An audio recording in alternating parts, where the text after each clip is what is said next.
2018, a park ranger working the night shift deep inside a national forest heard someone calling his name from the woods.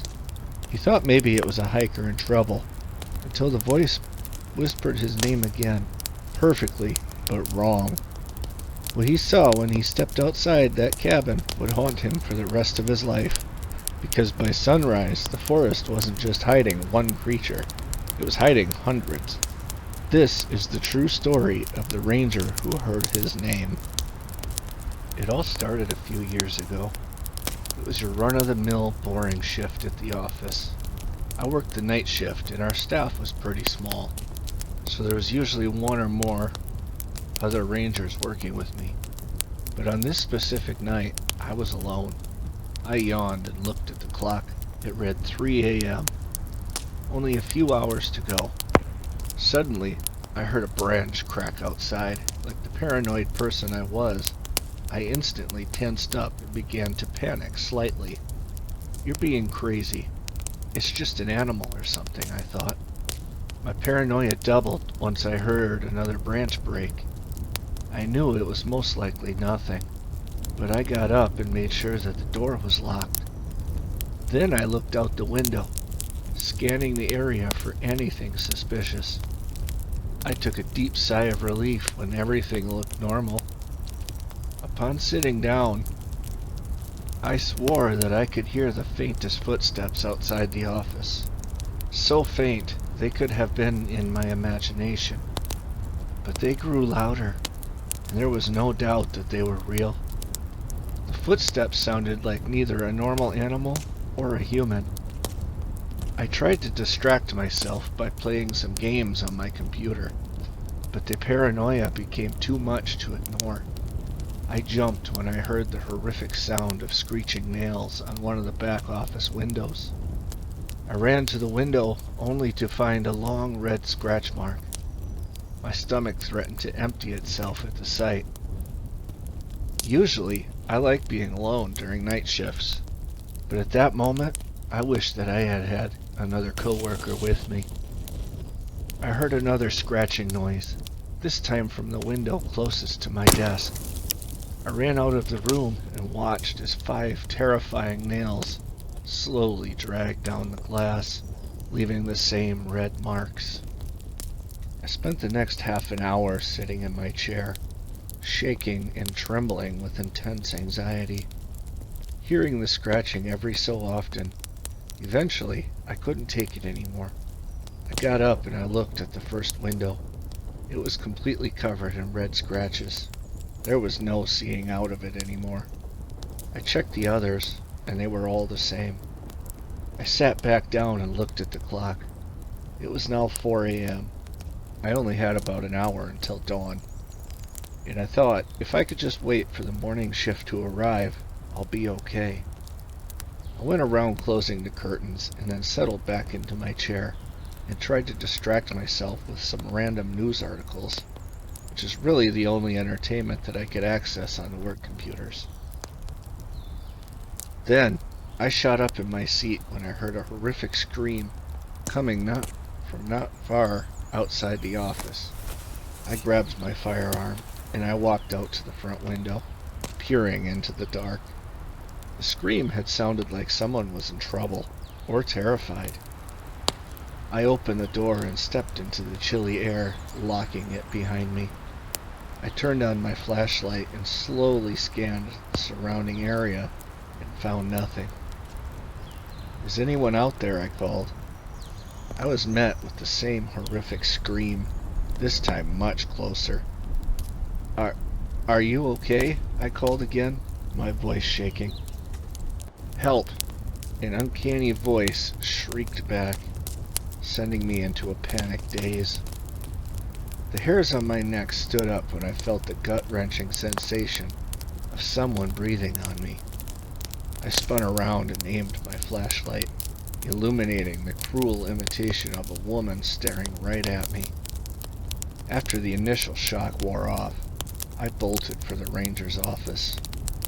I fumbled through my keys, but the one I needed was gone. I turned around and I saw the Skinwalker tauntingly dangling my key in front of me. Adrenaline surged through my veins. I ran to the side of the office and pounded on the glass, but it wouldn't break. The Skinwalker was now only a dozen paces away, and I screamed from pure fear and sprinted into the forest, carrying only about putting distance between me and that thing. While running, I pulled out my phone. No service. I tried my radio. Only static. My body eventually gave out from exhaustion, and I collapsed, gasping for air. That's when I saw them. Two eyes staring at me from behind a tree. Adrenaline kicked in again, and I took off running. I knew how long the forest stretched. It would take hours to reach the edge, and even then, no one would be there to help me. "Please help me," the creature shrieked again, its voice disturbingly inhuman. I ran faster, tearing through branches. I tripped over a root and slammed face first into the ground. My flashlight went out, and the battery had fallen out.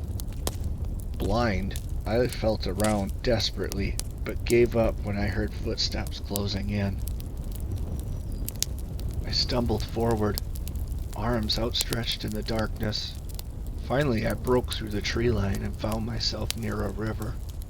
I felt a small sense of relief until I heard the footsteps again.